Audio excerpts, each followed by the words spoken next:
Hey beauties, this is Sharon coming to you from a Fit Life Center with another weekly video. I bought a new camera, trying to get this looking better, working on the lighting. So bear with me as I figure this thing out. We are all growing together. This week's video, we are going to be talking about how to get through it when life feels challenging, right? Because we all face challenges in life, how to get through it. I try to be pretty transparent because I don't believe I'm going through anything that everybody else isn't going through. So I recently branched out. I started my own private mental health practice. And so it's been growing at a beautifully steady pace, right? But along the way, there has been lots of bumps and glitches and annoyances that made me want to rethink this idea of starting a private practice and all that comes with it.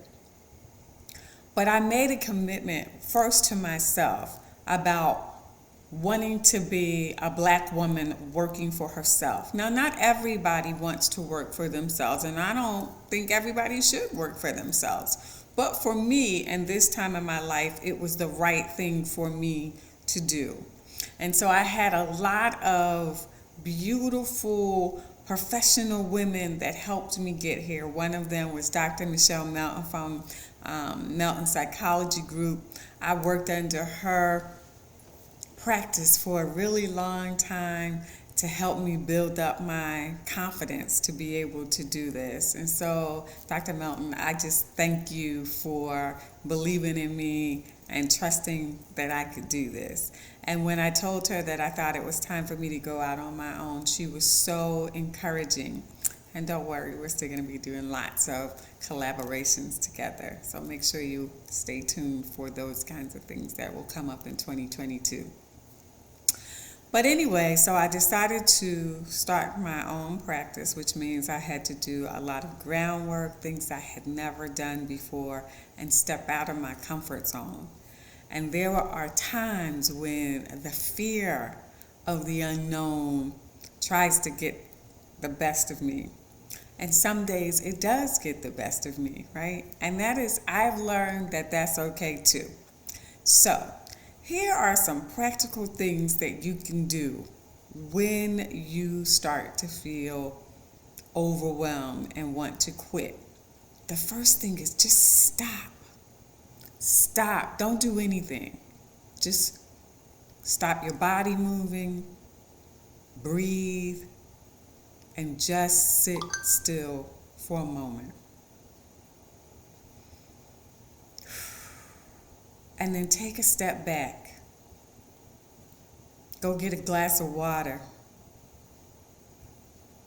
Go do something else for a second. And in that time that you step back, just kind of notice, where are you? How are you feeling? What are you thinking? Are you listening to the outside voices that might be telling you that you can't do what you set out to do? Are you listening to your own voice that's telling you that you can't do what you need to do? What is the problem? Just take a step back for a second. And then observe yourself, right? Observe how you are managing it. What did you do? What did you want to do? What are you doing to care for yourself right now? Right? And then notice what it is that you need to do. Sometimes we can make problems bigger than they have to be by getting overwhelmed and moving too quickly, right? So you notice that this is all about slowing it down. And then maybe notice that you're overthinking things a little bit. We tend to do that when we get overwhelmed. The other thing we tend to do is catastrophize, believing that the worst thing is bound to happen, right? So stopping, taking a step back and observing are going to help you slow down and notice what's happening right now, right? and maybe noticing that this is a temporary problem, a glitch, and something or someone is able to help you fix it.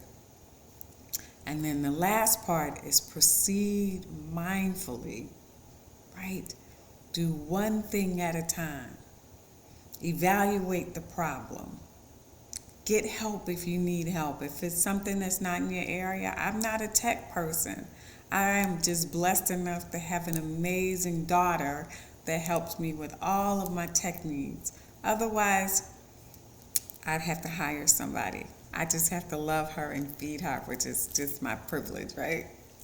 So you proceed mindfully when you feel able to do it. So let's review the skills really quick. Stop. Hold on. Take a minute. Take a step back. Observe what's happening to you, to others, and then proceed mindfully when you're ready. That's an acronym for a dialectical behavioral therapy skill called STOP. So I hope that you find that little skill helpful. I have been using it this entire time with this building of the private practice, right? I've had to stop, take a step back, observe and proceed mindfully several times, sometimes several times in the same day, and that's okay, because things are built one step at a time, and there's always going to be glitches along the way. So I hope you found this skill helpful. I hope that you know that you matter. And I hope that you are building a life that's fit for you.